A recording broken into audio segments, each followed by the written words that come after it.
The scent was the first thing that bothered me, an expensive peppery cologne hanging in my parents' kitchen, like a stranger who hadn't quite left, clinging to the rims of polished china and the handle of the back door. My mother stood at the sink with sleeves pushed to the elbow, scrubbing a clean mug until the gold trim flashed under the light, smiling without letting the smile touch her eyes. Outside our neighborhood sounded exactly like Saturdays should, sprinklers hissing across lawns, a child bouncing a basketball, someone starting a mower, and yet the room felt small and airless, as if the walls had learned a secret and were holding their breath. My phone buzzed on the island with a text from Lucas, a heart, and a promise to make it up for missing last night's dinner, the same easy charm that had swept me off my feet. My mother told me I was early, even though it was our usual hour, and she dried her hands too carefully, the towel folded into perfect squares, as if neatness could bless a lie. I lifted the warm mug she'd forgotten to cool and pretended not to notice the cologne threading through the steam. That was the moment a hairline crack opened in the glass of my perfect life, too faint for anyone else to see, too sharp for me to ignore. Before I go any further, tell me where you're listening from in the comments, city, state, or country. And if stories of quiet justice help you sleep a little easier at night, tap like and subscribe so more women can find their way to us. My name is Amelia, and until last winter, I thought I understood what a good life required. Show up early, edit clean, keep your word, and when love arrives, welcome it in and make room. I grew up in pews and fellowship halls, stacking chairs after potlucks while my father locked the church, and my mother reminded me that our family's name was a responsibility you ironed, polished, and wore. It wasn't wealth that set us apart, just expectation sermons that spoke of vows and service, a home where the silver came out on holidays and the napkins were linen even for soup. Lucas fit that story the way a final puzzle piece slides home. He was courteous and brilliant, a man who had learned to look people in the eye and make them feel chosen. He proposed on a hotel rooftop after a charity gala, the city glittering behind him, and I said yes, with both hands, laughing when my mother dabbed at her eyes, and my father said grace over champagne as if bubbles were a sacrament. Anyone watching would have named us fortunate. Lucas was the son of a judge and a philanthropist, their family composed in the crisp lines of Christmas cards and board photos, and I was the editor who could take a ragged manuscript and find the heartbeat inside it. Our differences felt like balance rather than distance. His confidence to my steadiness, his taste for big rooms to my love of quiet ones, until the wedding plans began to take on a life of their own.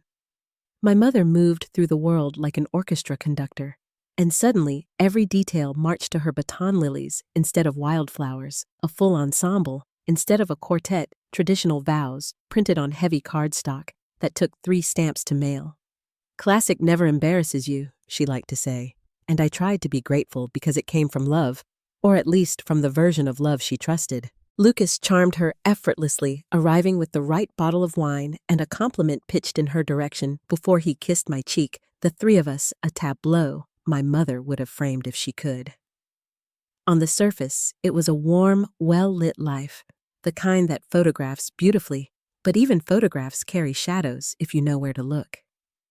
The first shadow slipped in as small inconveniences, a rescheduled cake, tasting a canceled Thursday dinner, his text that a meeting had run long and he'd call later.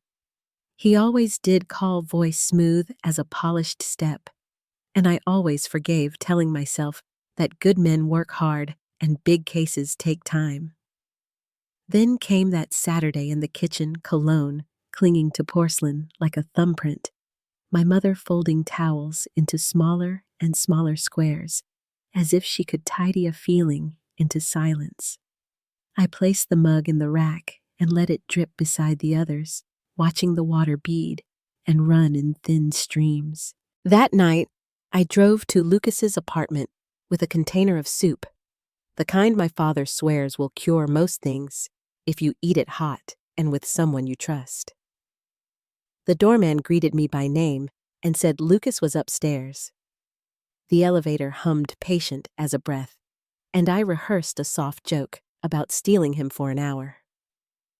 In the living room, one wine glass waited on the table, the lipstick ring unfamiliar, a shade deeper than the colors I wear, and the apartment carried the echo of a conversation I'd missed.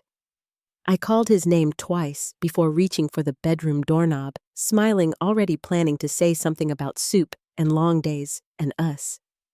The handle turned a fraction, then stopped. The door was locked. The door didn't open that night. I stood in the quiet hallway with a container of soup in my hands, listening to Lucas's muffled voice through the wood. He said he was sick, food poisoning, nothing serious. His tone was steady, but there was a pause after every sentence, as though he was inventing each word on the spot. I offered to take care of him, but he refused, telling me not to risk catching whatever it was. When I told him I loved him, the reply came a beat late, like he had to remember what the right answer should be. I left the container on the counter and walked out, my footsteps heavy in the silent apartment. The next few days passed in a blur of excuses. Lucas canceled our dinner twice, and when I stopped by his office, his secretary told me he had left early. I told myself it was work or stress or the weight of the wedding, but small things were beginning to add up.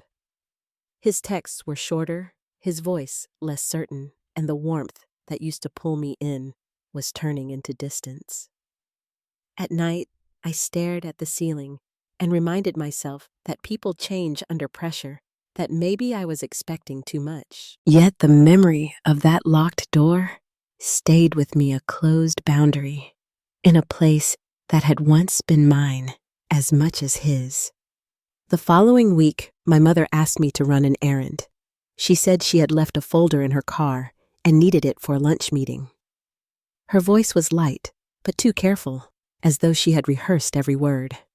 I drove to their house and found her car in the driveway, unlocked as always.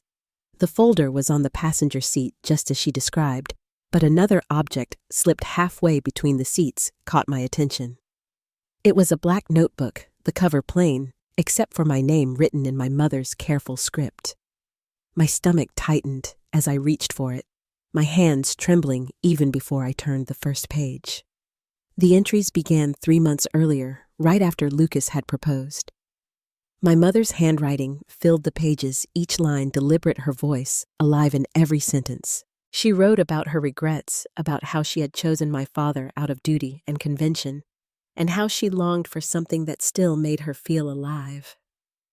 Then she wrote about Lucas, how he looked at her, how his compliments made her feel seen. Each page grew more detailed, slipping from conversations into touches, then into confessions I had never imagined possible. The words blurred through my tears, but I kept reading, desperate to find some mistake, some reason it wasn't true. One entry described a kiss, another the way he held her afterward, calling her more passionate than anyone he had ever known. The words cut deeper with each line until the final entry froze me in place. It was dated the night before, describing how they would spend one last evening together before the wedding, and how they planned to continue after I became his wife. I dropped the notebook onto the seat and sat there in silence, the world outside unchanged. Children rode their bikes, sprinklers ticked across lawns, and neighbors walked their dogs, while inside me, everything collapsed. I wanted to scream, but no sound came. My chest ached with the weight of it, my breath shallow, my hands numb against the leather seat. They had chosen each other, my fiancé and my mother, the two people who should have loved me without question. Every smile, every toast, every moment of joy over the past months now felt like a cruel joke I had never been in on. I cried until I had no tears, left my cheeks streaked with mascara, my heart stripped of its illusions. When the crying stopped, something colder settled in its place. Clarity, hard and unyielding, like ice forming on broken glass. I didn't go back to my apartment that night. Instead, I drove across the city and checked into a hotel under a different name, paying in cash and telling the clerk it was for a surprise anniversary. The lie rolled easily off my tongue, and for the first time, I understood how people could live double lives. In the quiet of the room, I spread the notebook and a pile of evidence across the bed, like puzzle pieces, his credit card charges for wine. I knew my mother favored the scent of cologne in my parents' kitchen, the lipstick on the glass in his apartment, the insistence on traditional vows. Each fragment fit together until the full picture was undeniable. It wasn't an accident or a passing weakness. It was deliberate, and it was meant to continue. Room service delivered pasta I barely tasted, but I forced myself to eat, needing strength for what came next. The old version of myself, the one who believed love could overcome anything, would have confronted them behind closed doors, begging for answers. She would have given second chances, clung to promises, tried to preserve the image of a family worth admiring. But that version of me had been buried in the driver's seat of my mother's car, reading confessions written in her own hand. The woman who rose from that seat was someone new. Someone who understood that private betrayals deserved public truth. I picked up my phone and began to plan.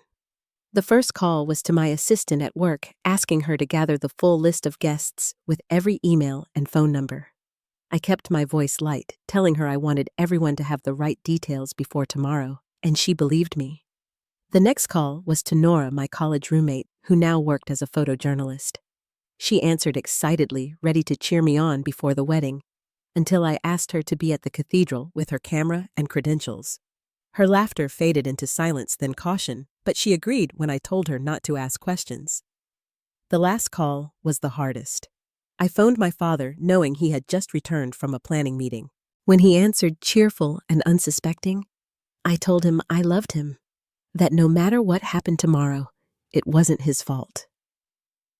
His voice grew worried, but I ended the call before my composure broke. The city outside my hotel window glowed with its ordinary rhythm cars streaming across bridges, lights blinking on in rows of apartments, voices carrying up from the street. But inside, my life had shifted forever. I sat by the window with a cup of coffee, staring at my reflection in the glass. My dark hair framed a face that still looked too much like hers, but the eyes staring back were different, harder, steadier. Tomorrow, the people who thought they were coming to witness a celebration would see something else entirely. They would see the truth revealed under the high ceilings of the cathedral, not whispered in corners or hidden in journals. And when I walked into that sanctuary, I would not walk in as a victim. I would walk in as someone ready to choose herself, even if it meant burning down every illusion around me. I didn't sleep much that night in the hotel. The sheets were soft. The room was quiet, but every time I closed my eyes, the images returned my mother's handwriting, filling page after page, Lucas's voice behind a locked door, the warmth of a mug that wasn't hers to use. I lay in the dark with the city's glow pressing against the curtains, my body exhausted, but my mind refusing to rest. By the time dawn painted the sky pale gray, I felt hollowed out, as though tears had carved new lines in me. I didn't recognize myself, and maybe that was the point. Morning came with a barrage of texts from my mother, cheerful notes about flowers and timing about how much she loved me, and how this was going to be the most beautiful day of my life. I read them in silence, each word cutting like paper across skin. It was astonishing how sweet her lies looked when lined up in neat sentences, how she had perfected the role of devoted mother. I placed the phone face down on the nightstand and watched it buzz against the wood until it went still. When I finally stood in front of the mirror, I studied the woman staring back. My dark hair hung loose, my skin pale from a sleepless night, but my eyes were different, harder, clearer, unwilling to be fooled again. I wrapped the hotel robe tighter around me, almost like armor, and let the water in the shower wash away what felt like the last traces of the daughter who trusted too easily. I drove slowly through the city toward the cathedral, every block bringing me closer to what waited. The streets were crisp and bright under the fall sun, couples carrying coffee cups, children skipping to Saturday practices. Around me, the world seemed normal, almost careless, while inside my chest, a storm raged with every turn of the wheel.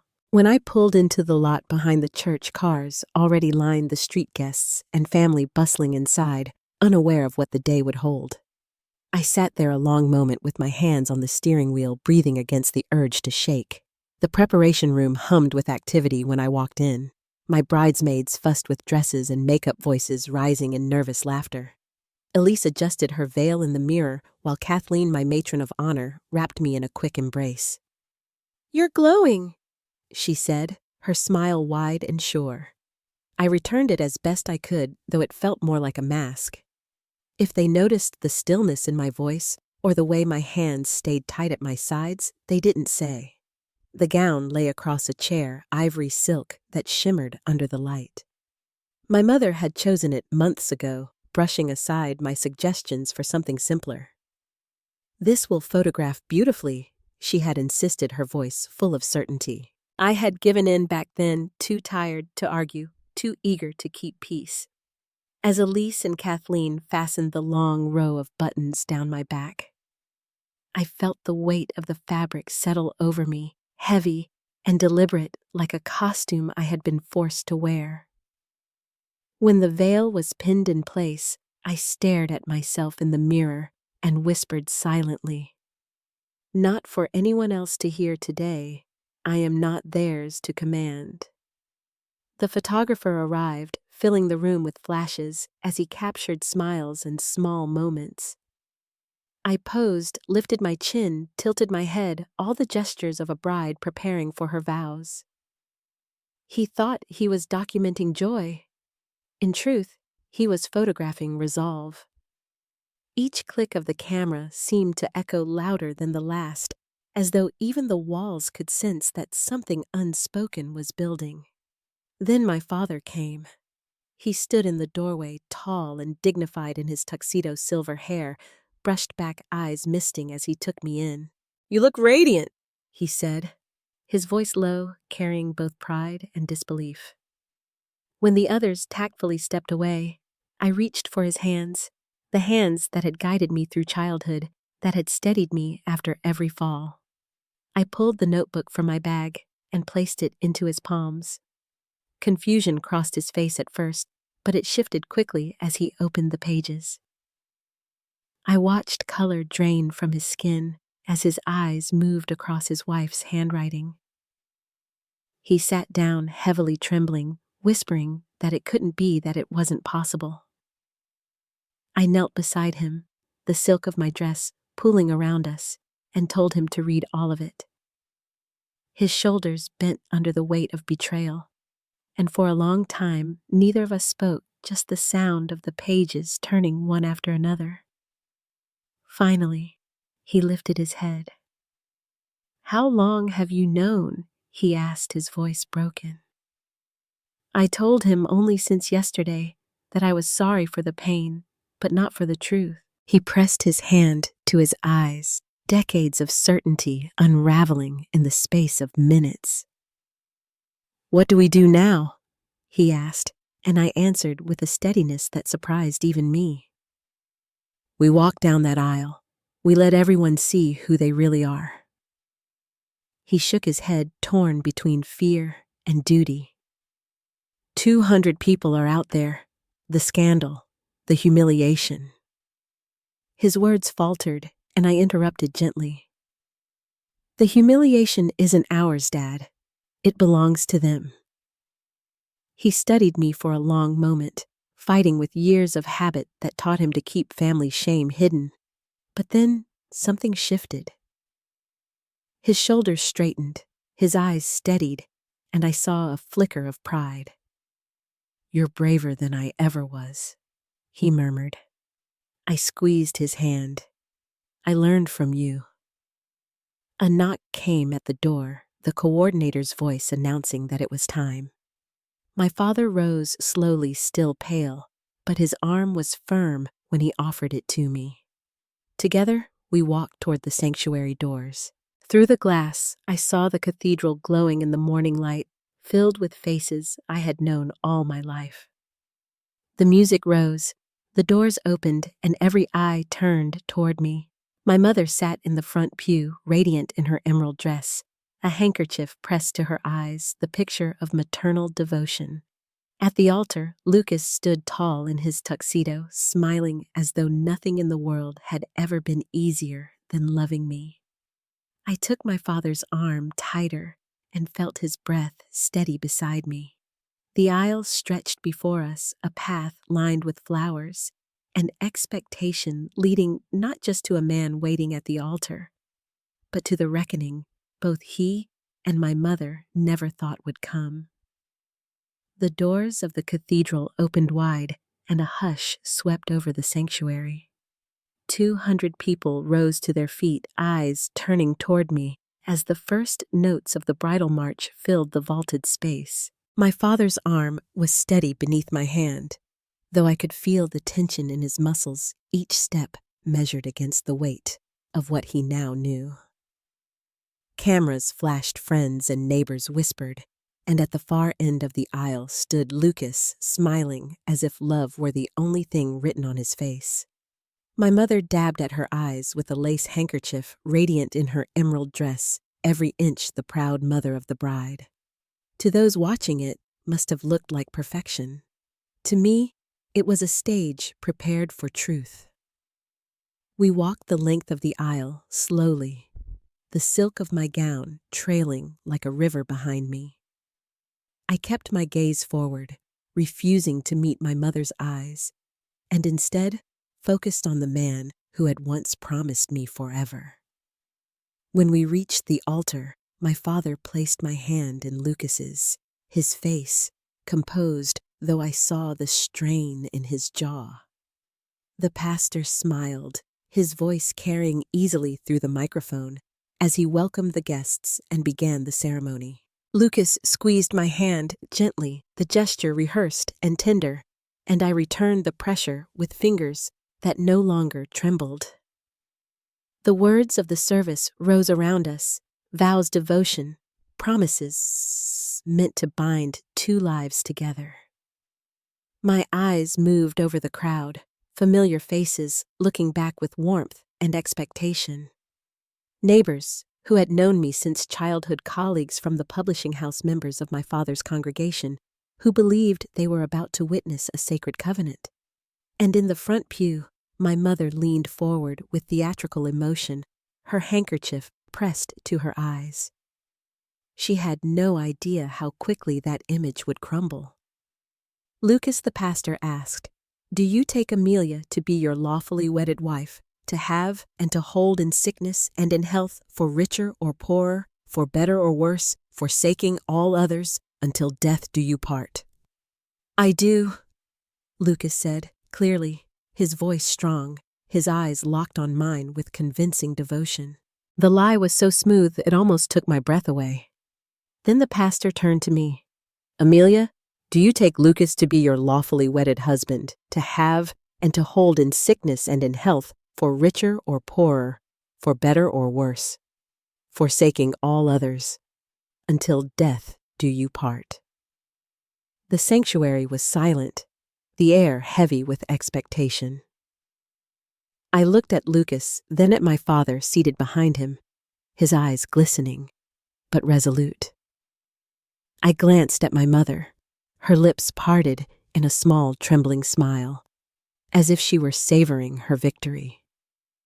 The sight of her was the final spark. "Actually," I said, my voice steady and clear enough to carry through the cathedral, "I have something to say first." The pastor blinked in confusion.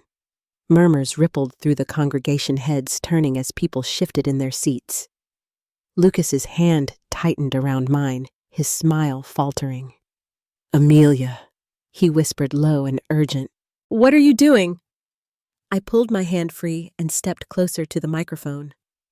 Before I make the most important promise of my life, I should be honest with the people gathered here. You all deserve to know the truth. The whispers grew louder. My mother froze the handkerchief slipping from her grasp. In the back, I caught sight of Nora, her camera steady recording every word as we had planned. Yesterday, I said, my gaze sweeping across the congregation, I discovered that Lucas, the man standing beside me, and my mother, the woman in the front pew, have been having an affair. Gasps echoed through the sanctuary, sharp as breaking glass. Someone dropped a program. Chairs scraped as people shifted in disbelief.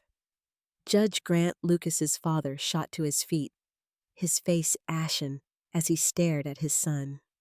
I held up the notebook, the one I had found in my mother's car, its pages filled with her confessions. I found her journal. Every detail of their relationship is written here.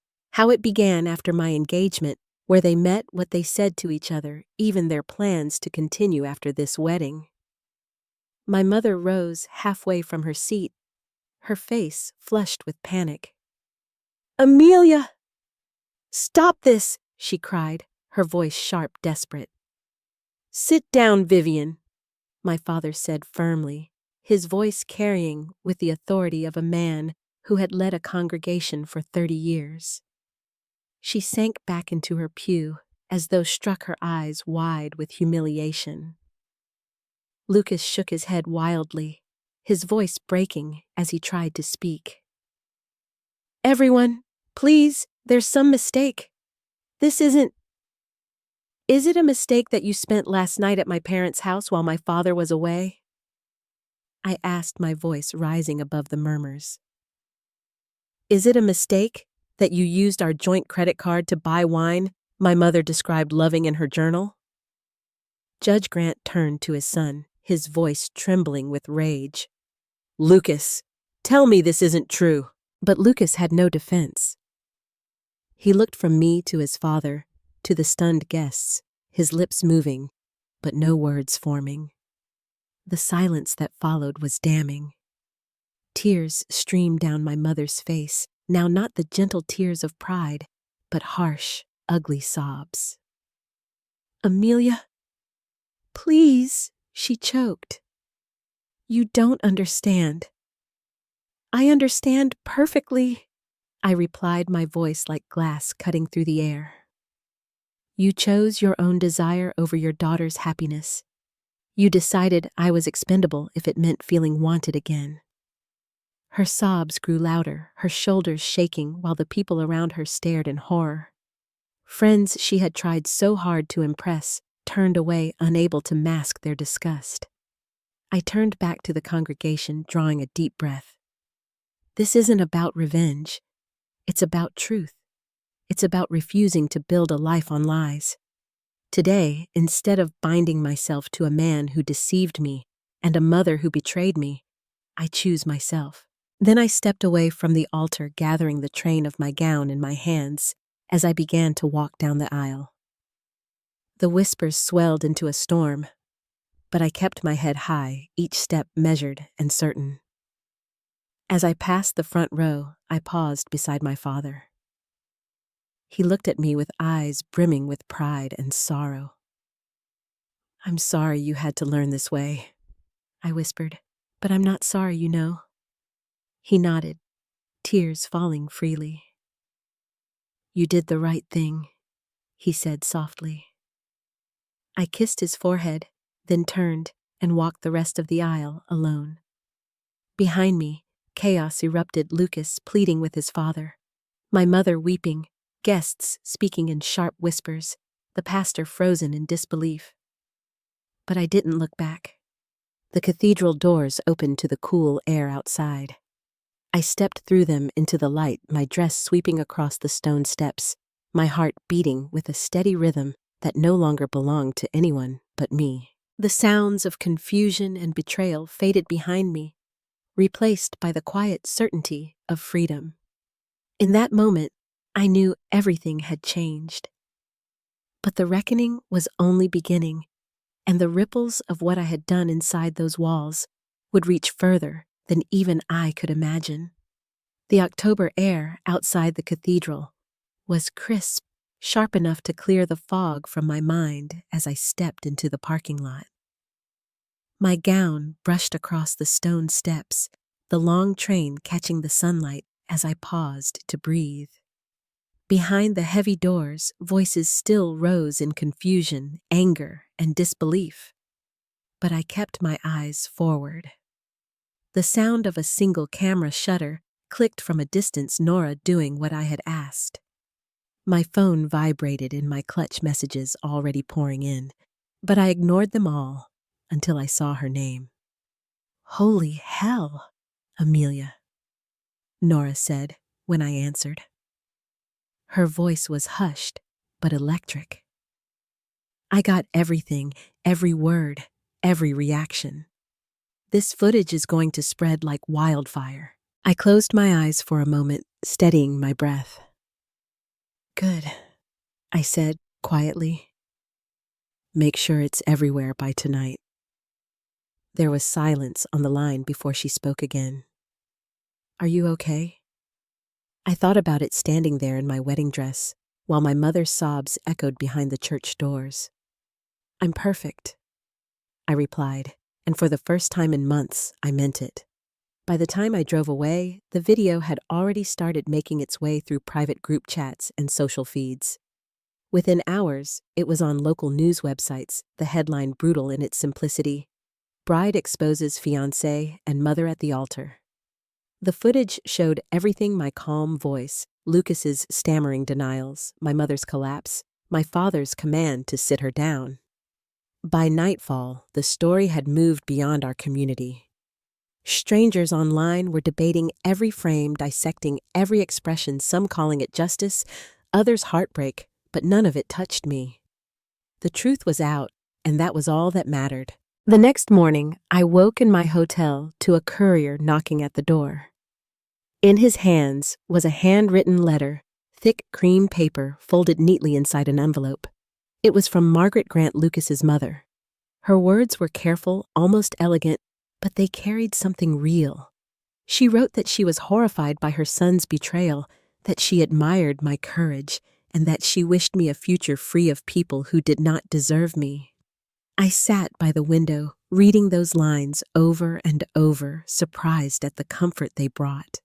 For years, I had envied the Grant family's polish, but in that moment, I realized dignity wasn't about appearances. It was about truth. My father's phone rang constantly in the days that followed. Members of the congregation called to offer support. Neighbors stopped by with casseroles and quiet prayers, and friends dropped notes of encouragement at the front door. People weren't whispering about us in pity, they were rallying, standing with him in a way I never expected. For my mother, it was the opposite. Within days, she was asked to step down from every charity board she chaired. Invitations stopped coming, calls went unanswered, and the same women she had tried so hard to impress now avoided her gaze at the grocery store. The emerald dress she had chosen so carefully was already infamous, a symbol of arrogance and shame. She tried to reach me. Calls came at all hours, voicemail after voicemail, but I let everyone go unanswered. There was nothing she could say to undo what she had done. My father spoke to her once, his voice flat, as he told her he had filed for divorce. I watched him pack books into boxes in his study, his movement slow but sure. "You don't have to resign," I told him for the 10th time. He shook his head, taping another box closed. "How can I stand in a pulpit and preach about marriage when my own wife made a mockery of it? The congregation deserves better." His shoulders seemed heavier, his face lined, but there was also a strange peace there, as though truth, however painful, had freed him. Through the window, I saw my mother loading her suitcases into the car, moving into her sister's house in Baltimore. She didn't look up at the window, didn't try to catch my eye. Whatever bond had existed between us had been severed, replaced by silence and distance. I stood beside my father in the study, the scent of old books and dust rising from the boxes, and felt both grief and relief in the same breath. That afternoon, a knock sounded at the front door. My father opened it to reveal Judge Grant standing on the porch, his face tired, his usually polished appearance rumpled.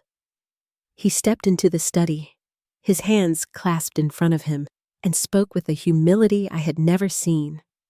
"I came to apologize," he said, "for my son, for what he's done, and for how it has hurt your family."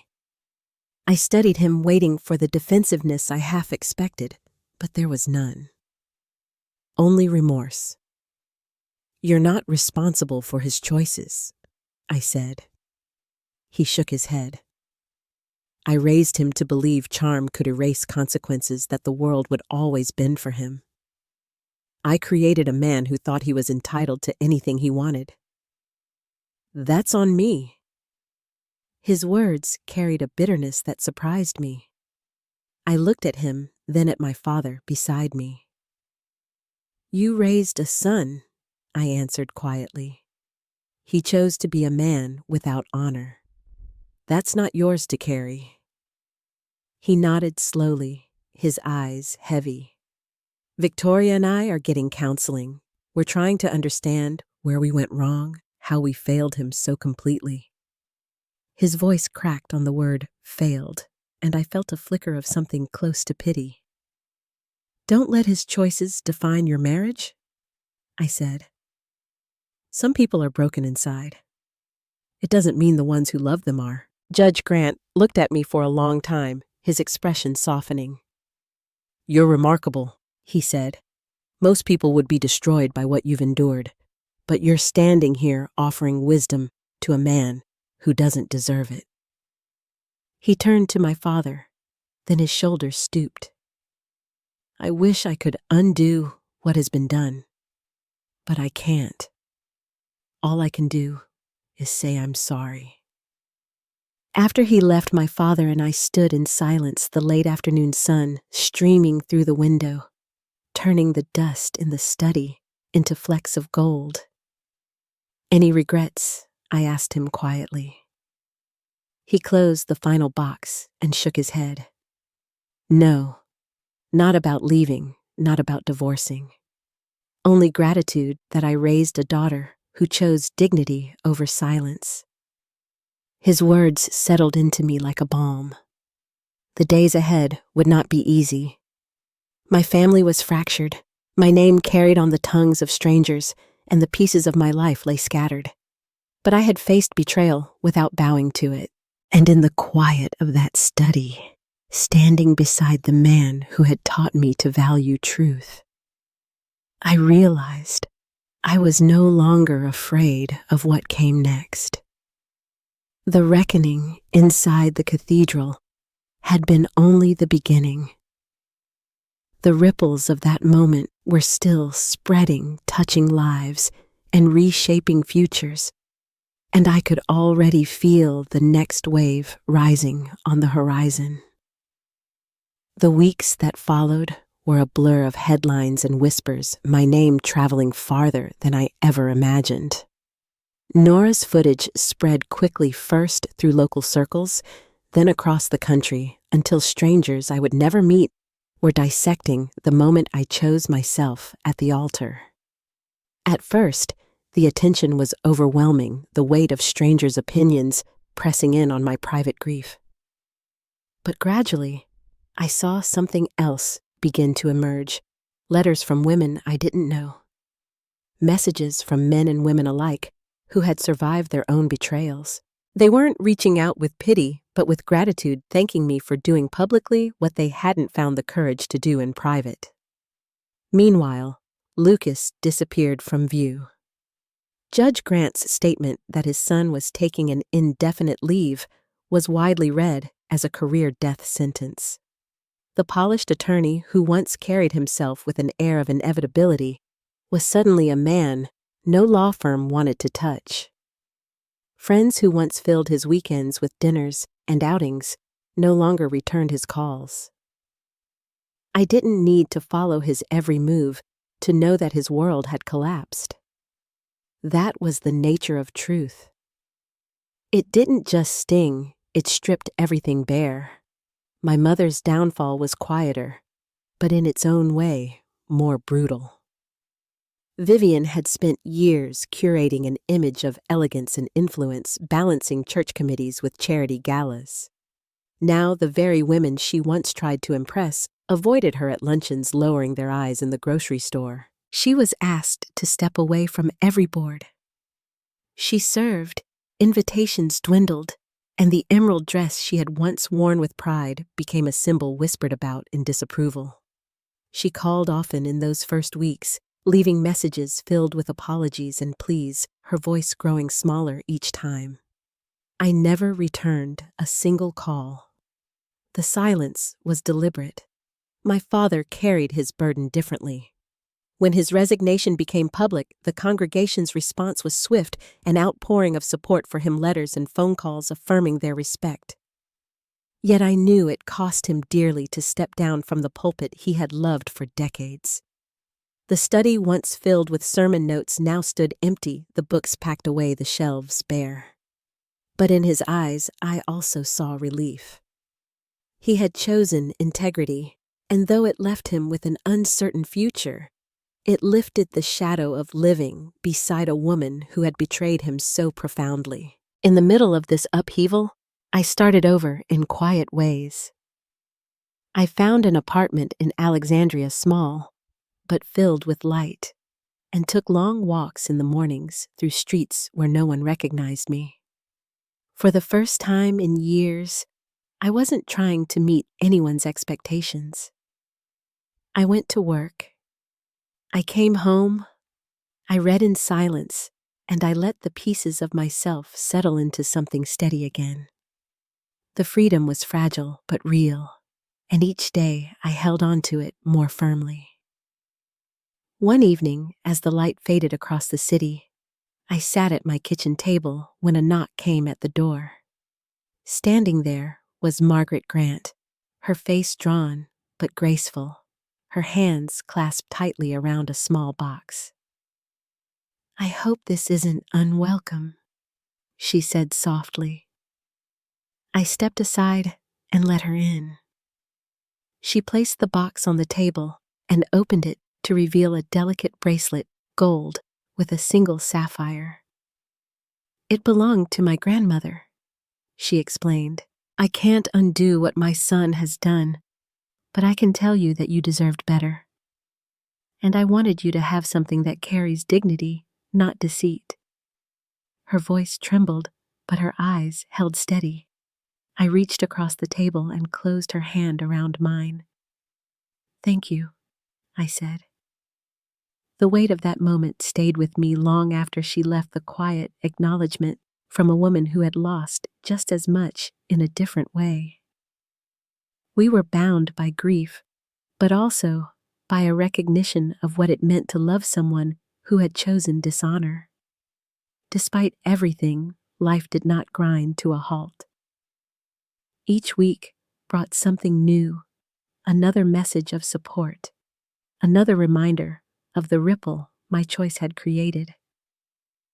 At first, I resisted reading the articles and watching the interviews, but eventually I allowed myself to see how the story had spread.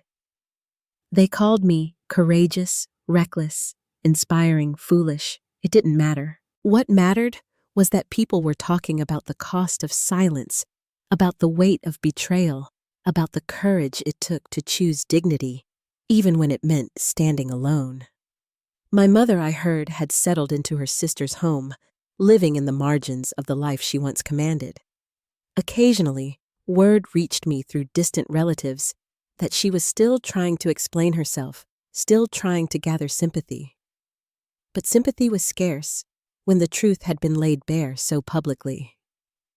Each time I heard her name, I felt only the certainty that I had done what needed to be done.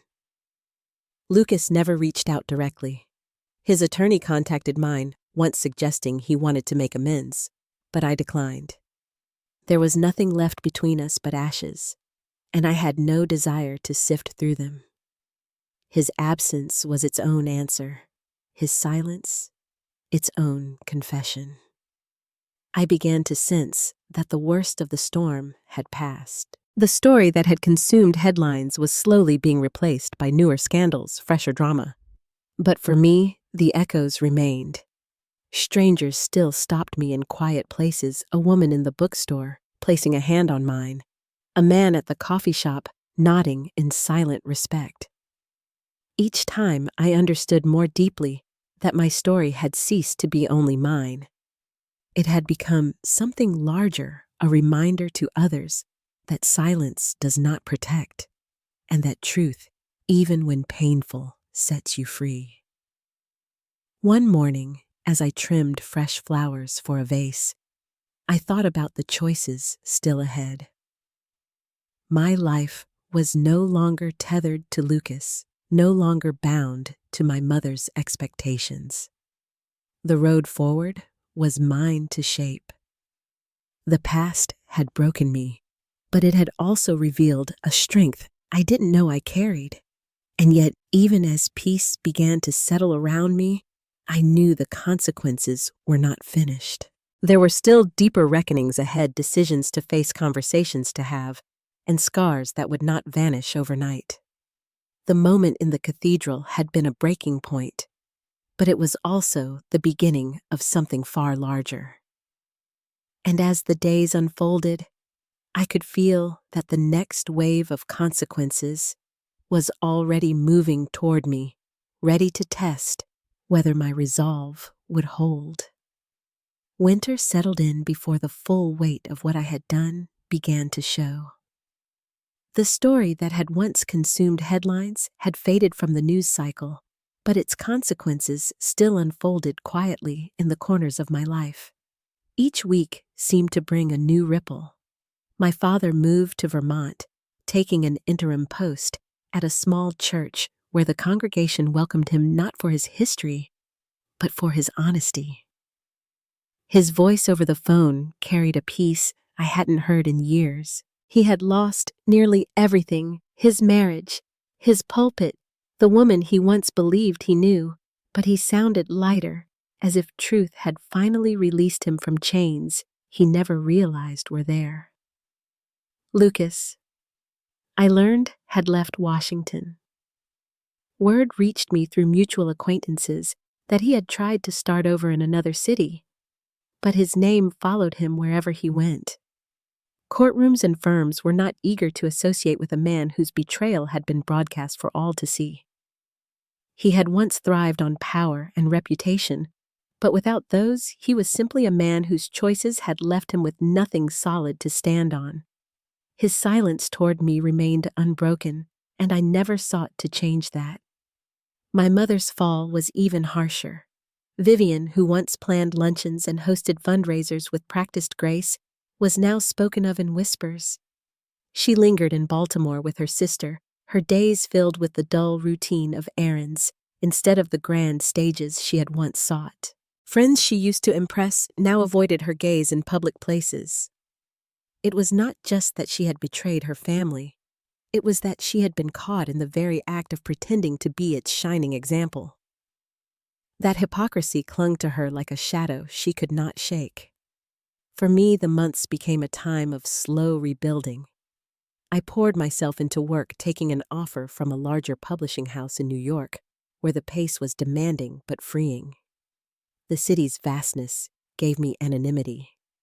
I could walk down the street and be no one in particular, not the woman from the video, not the daughter who exposed her mother, just Amelia with a stack of manuscripts under her arm.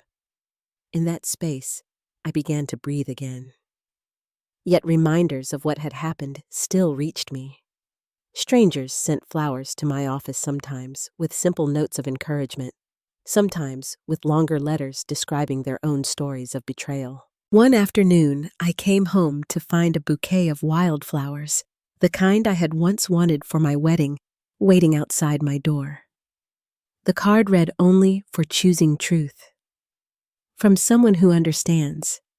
I never discovered who sent it, but the gesture carried me through that week. The church where I had once imagined being married was still a subject of conversation in our community. People would speak of the day in hushed tones, their voices carrying both shock and admiration. My father told me once that parishioners often stopped him to say I had shown them something they had never seen from the pulpit, the cost of honesty and the dignity it brings. I didn't know how to answer when he told me that, except to nod and let his words rest in the quiet between us. The true reckoning, though, was watching my mother's world unravel piece by piece.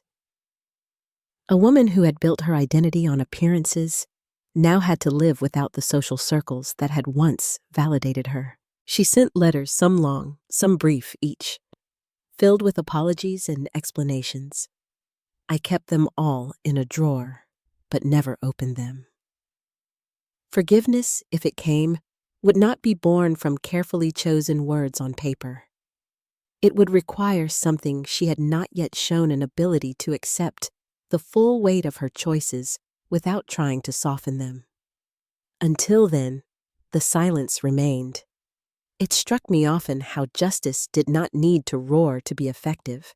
It could arrive quietly in the empty seat at a luncheon, in the job offer rescinded after a background search, in the stillness of a home stripped of its laughter. I hadn't screamed, I hadn't fought in private halls, I had simply spoken the truth where all could hear it. And that truth had done the work for me, unraveling the fabric of lies, until those who had woven them were left with nothing but their own threads in hand. By spring, my life in New York had found a rhythm. I rented a small garden apartment in Alexandria before moving permanently north, a space with a patch of green where I planted flowers and watched them bloom. On quiet mornings, I would sit outside with a cup of coffee, the air fresh with possibility, and think about how far I had come. It wasn't the life I had once imagined, but it was mine, built on a foundation of honesty rather than illusion. And yet, I knew this was not the end. The story had given me freedom, but it had also given me a voice. Invitations began to arrive, not for weddings or galas, but for conferences and gatherings where people wanted me to speak about truth and resilience. At first, I hesitated, unsure if my story was worth repeating beyond the people who had witnessed it. But as the messages from strangers continued, I began to understand that the moment at the altar had become larger than me. It was a reminder that even the deepest betrayals could be met with courage. The day I accepted the first invitation, I felt a quiet certainty settle over me. I was no longer defined by what Lucas and my mother had done. I was defined by what I chose to do in the face of it. And as I stood at my kitchen table with the letter of invitation in my hand, I realized that the reckoning was complete for them, but for me, it was only the beginning of something new. The final chapter of this story was waiting just ahead, not in the pain of betrayal, but in the strength I had claimed from it. And as I looked toward that next step, I knew the most important lesson was yet to be spoken. The first spring in New York felt like a promise. Cherry blossoms lined the streets outside my apartment, scattering petals across sidewalks like confetti. And each morning, I walked to work beneath branches heavy with pale pink. Life was no longer about what I had lost. It was about what I was quietly building step by step. My father called every Sunday from Vermont, his voice calmer now, no longer carrying the tension of holding a congregation together. He told me about the small church where people came not for appearances, but for faith. Sometimes I heard birdsong through his window while he spoke, and I knew he had found peace in a way he never could have in Washington. The past had scarred him, yes, but it had also freed him. Lucas remained a ghost, drifting into silence with a reputation ruined beyond repair. There were no more statements, no more attempts to reach me, and I was glad.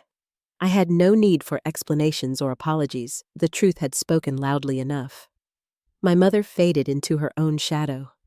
Vivian still sent letters through relatives' apologies written in graceful script, but I left them unopened. Forgiveness could not be forced by ink on paper. It would take more than words to rebuild trust, and perhaps that day would never come. What surprised me most was how my story found others. Invitations arrived, asking me to speak at conferences not as a victim, but as a woman who had chosen dignity when silence would have been easier. I remember standing at a podium in a crowded ballroom, the lights warm on my face, telling strangers how I once walked away from a future everyone thought was perfect. Heads nodded in understanding, eyes glistened in sympathy, and I realized my voice could help others find their own. In those moments, I understood that justice had already been served. Not by punishing Lucas or isolating Vivian, but by refusing to let their betrayal define me. Justice was in the quiet mornings in my garden, in the pages I edited with a clear mind, in the laughter I began to share with new friends. It was in reclaiming my life without apology. One evening, I lit a single candle and sat by the window while the city hummed outside. I thought of the woman I had been the day before the wedding, frightened, heartbroken, unsure of how to face what I had discovered. And then I thought of the woman who had stood in that cathedral, who had spoken the truth without trembling, who had walked out with her head high. Those two selves had merged into one. Stronger, clearer, unwilling to compromise dignity for comfort ever again. Sometimes the greatest revenge isn't in destruction, but in liberation. Sometimes the most powerful gift we can give ourselves is to stop carrying the weight of other people's betrayals. And sometimes the real happily ever after is simply choosing to live in truth. Before we close, I'd love to know what part of this journey spoke most to you. Share your thoughts in the comments, and if you'd like to hear more true family stories, stay connected here.